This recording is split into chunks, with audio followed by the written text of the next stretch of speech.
Right? Jeremiah chapter 4, God is amazing. It's been too long since I've said it. So there you go. But let's go Jeremiah chapter 4, deceived. Understanding that in this chapter, Jeremiah is going to notice that the offer of grace that God has extended to Judah is probably not the same as the amount of grace they assumed they were going to get, creating a huge problem for not God, but the people of Judah. As this chapter is going to begin in the first section, running roughly the first 4 verses with a similar call to the people that God made in the previous chapter 3 times, telling them to return. Verse 1 in chapter 4, beginning much the same way. Literally, if you return, O Israel, declares the Lord. He will then go a little bit more in depth to the 3 calls to return he made in the 3rd chapter by saying, if you swear as the Lord lives in truth, in justice, and in righteousness. 3 terms we've seen before consistently throughout really the entire Bible up to this point. But going on in the first 4 verses, he's going to talk about, once again, a metaphor we see a little less frequently, but circumcise the foreskin of your hearts, basically meaning remove the covering that is preventing you from clearly understanding what God is clearly trying to say, which at the end of verse 4 seems to be remove the covering, lest my wrath go forth like fire. Understanding that God has set before them 2 options.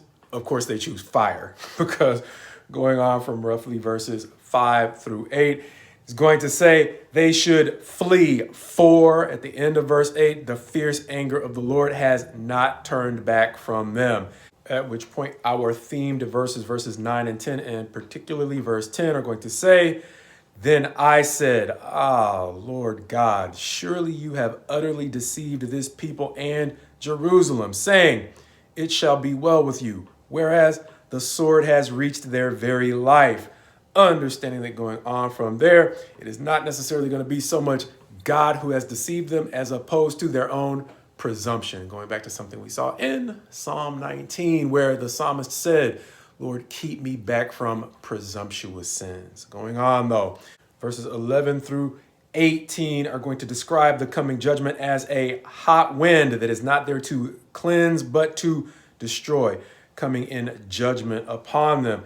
Taking a couple of verses to pause and say in verse 14, wash your heart from evil that you may be saved. And even more in verse 16, if the coming judgment actually does overtake you, it is going to surround you. However, in spite of that warning, verses 19 through 21 are going to make it clear that they have chosen door number 2, and that is burning judgment. Going on though, verse 22 is going to pause to help make it clear that their folly has led them into this predicament.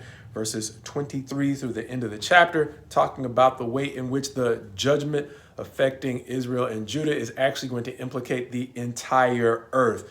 Verses 23 through 26, talking about the way in which it is literally going to seem to affect the entire earth. Verse 27, however, seeming to remind us of the remnant when he says, yet I will not make a full end. Verses 28 through the rest of the chapter, reminding us, however, of the scope when it says, for this the earth shall mourn and the heavens above be dark, as he is going to talk about the way in which at the end of the chapter, the friends they made are going to turn on them, understanding that repeatedly in chapter 3, he likened them to the unhappy word for prostitutes.